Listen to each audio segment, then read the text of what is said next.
Good afternoon, everyone. Good afternoon. House Republicans went on an 8-week taxpayer-funded vacation while shutting the government down and hurting the American people.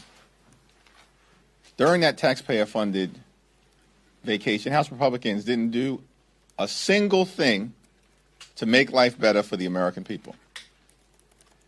We've been back now in session legislatively for 2 weeks, and yet they still have not produced a bill to drive down the high cost of living, to address the Republican health care crisis, or to make life better for everyday Americans. It's clear to us that House Republicans have no intention to do anything other than continue to drive down right-wing extremism through the throats of the American people. House Republicans promised, along with Donald Trump, that they were going to lower costs on day one. Costs aren't going down in the United States of America. Costs are going up. Housing costs, through the roof. Electricity bills, through the roof. Grocery costs, through the roof. And now, as a result of the Republican refusal to extend the Affordable Care Act tax credits, tens of millions of people are on the verge of experiencing dramatically increased health care costs that will either push them into medical bankruptcy or prevent them from being able to go see a doctor when they need one.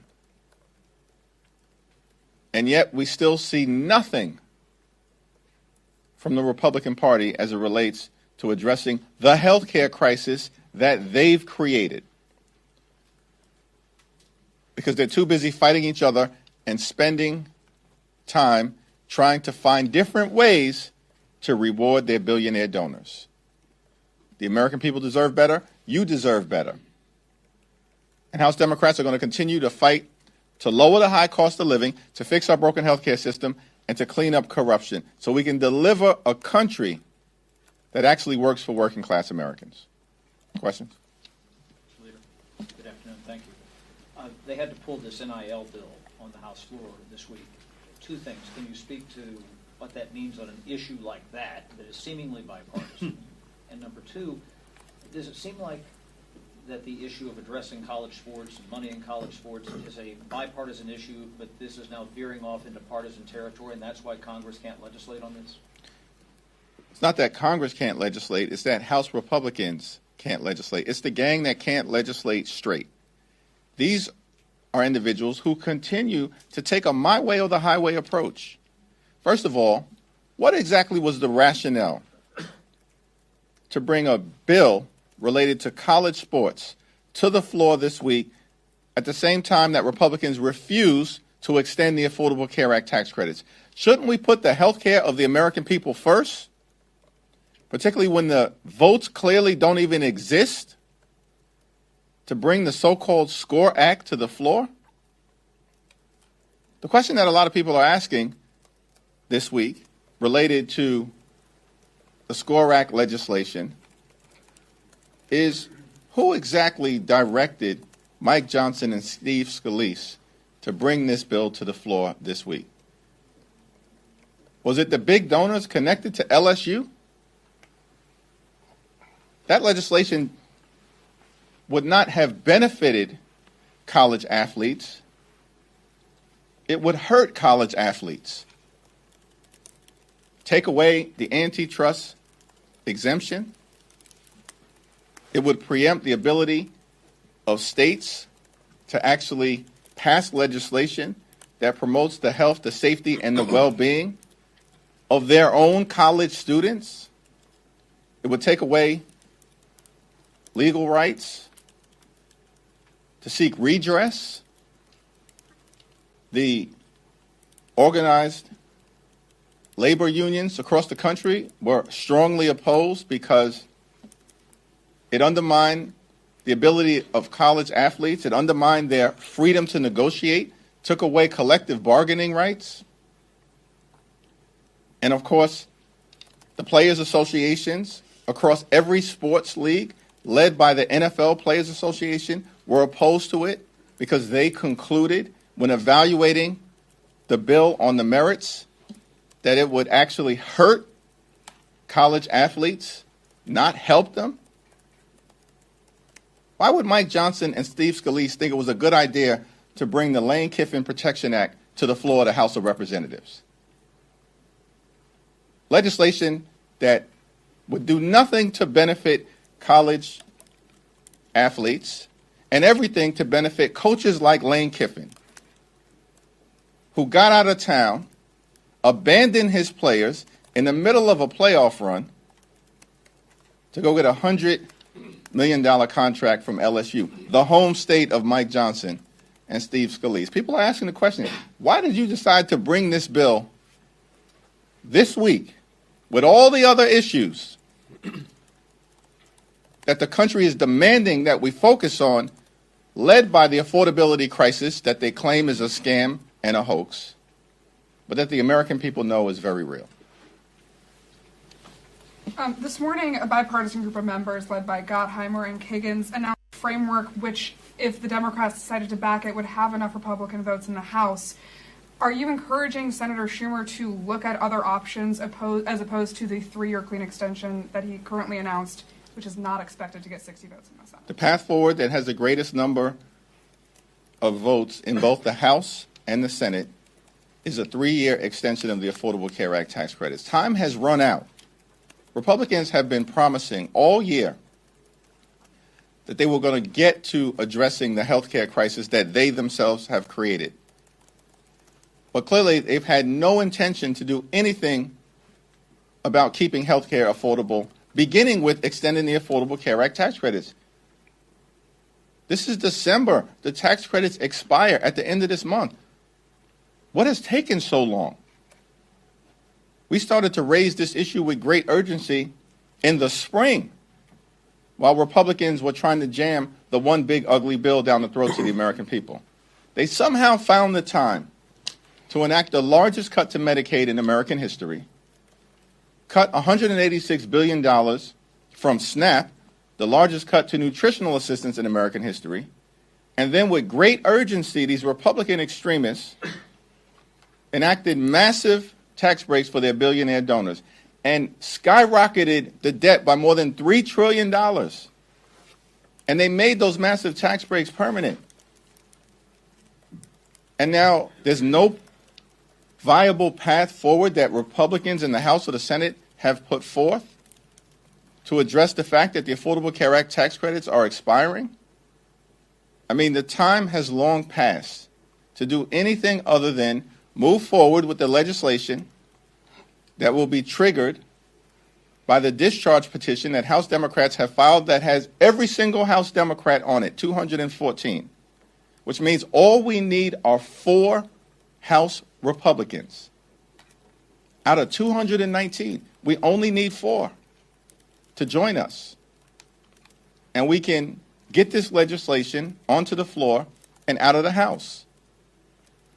And I'm thankful for the leadership that Chuck Schumer and Senate Democrats are showing in triggering an up or down vote on a 3-year extension in the Senate. And the American people will see which party supports the health care of hardworking American taxpayers. That would be Democrats. And which party is continuing to break our health care system. That would be the GOP. Thank you, Mr. Leader. Earlier this year, you said that your relationship with Speaker Johnson was, I believe, productive and forward-looking.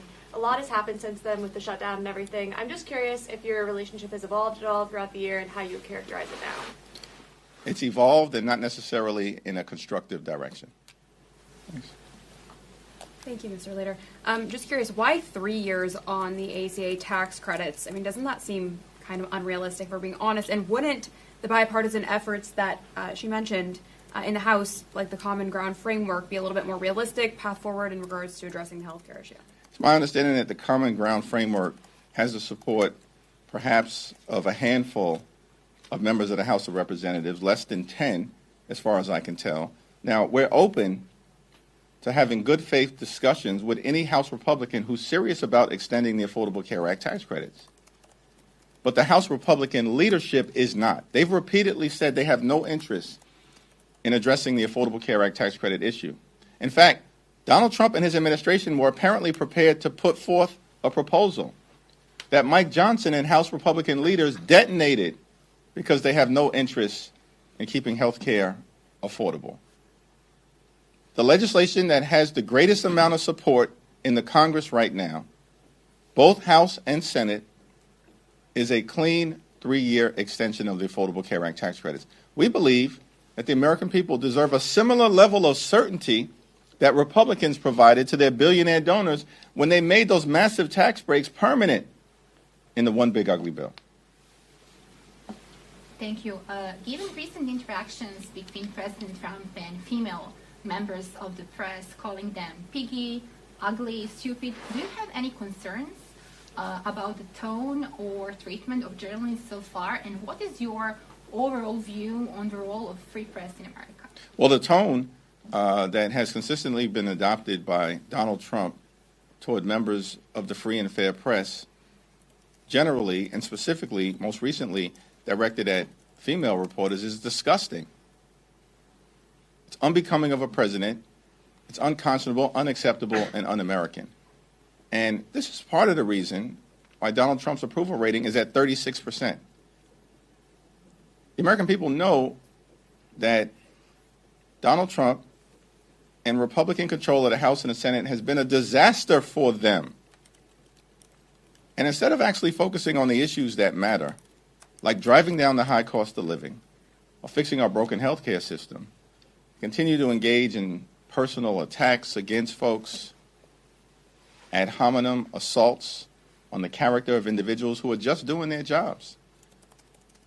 Now, in our democracy, it's clear. We have a legislative branch, the House and the Senate, separate and co-equal. We're supposed to provide a check and balance on an out-of-control executive branch. James Madison, in fact, one of the original framers of the Constitution, said that at its best, Congress should be a rival to the executive branch. But that's not what Republicans have done.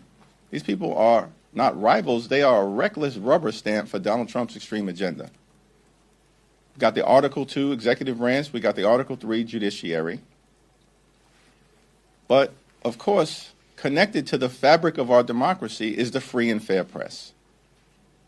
And Donald Trump, of course, is behaving more like a wannabe king who's uninterested in the scrutiny that comes from being part of American democracy.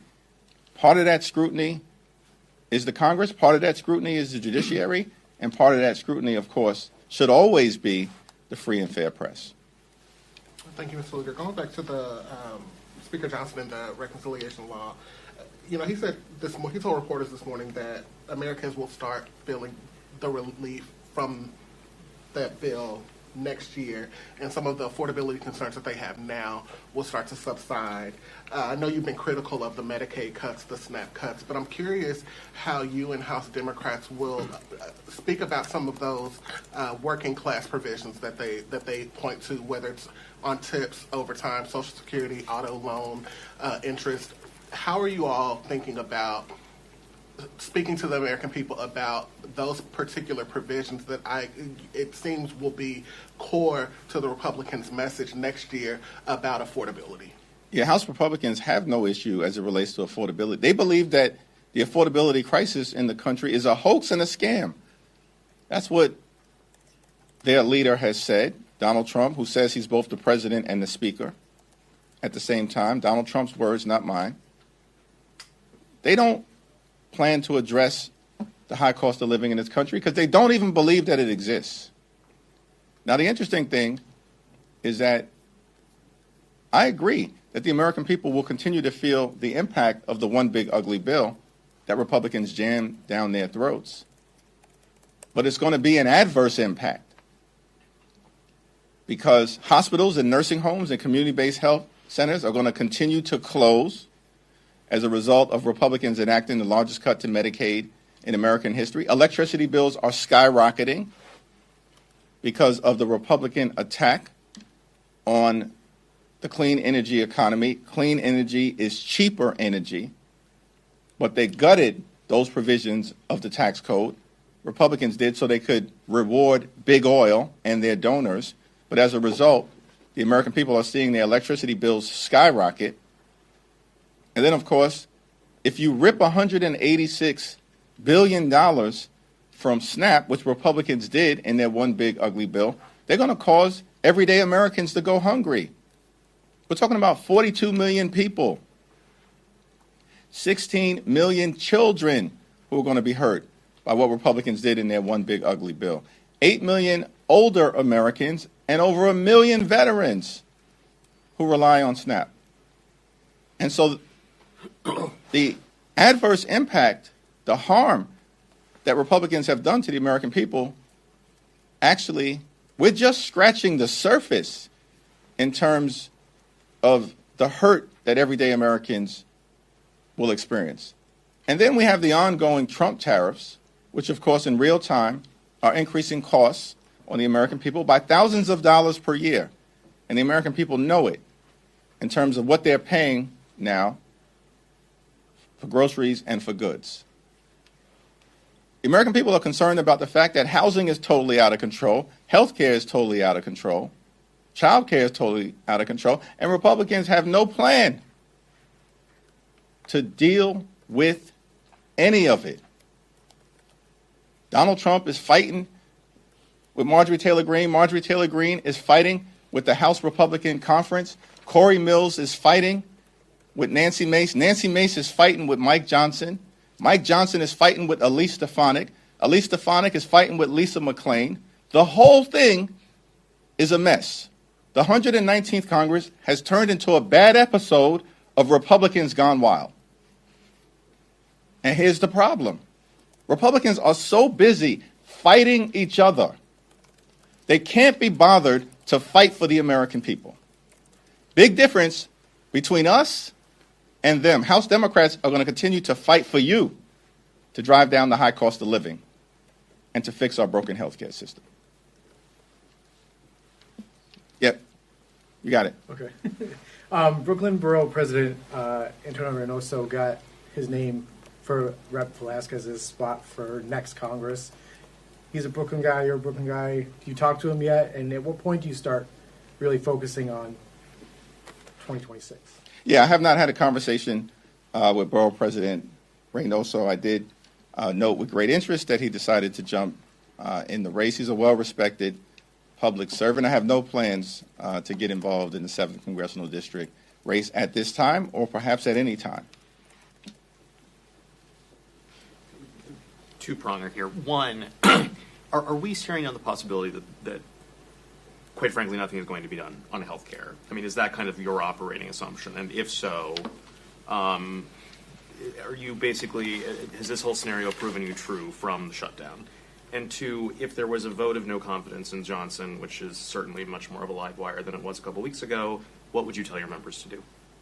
Well, we'd have to have that discussion in terms of what House Democrats might do to the extent there is such a vote. But clearly, nothing that the Speaker of the House has done over the last several months has endeared himself to Democrats in the Congress. Congresswoman Luna has filed a discharge petition earlier this week that would force a vote on the stock trading ban bill that Congressman Magazine or Congressman Roy have been working on. Do you anticipate supporting that, and would you anticipate Democrats broadly supporting that? Well, we haven't had a caucus-wide conversation about the best path forward, but there's overwhelming support for the legislation to ban congressional stock trading.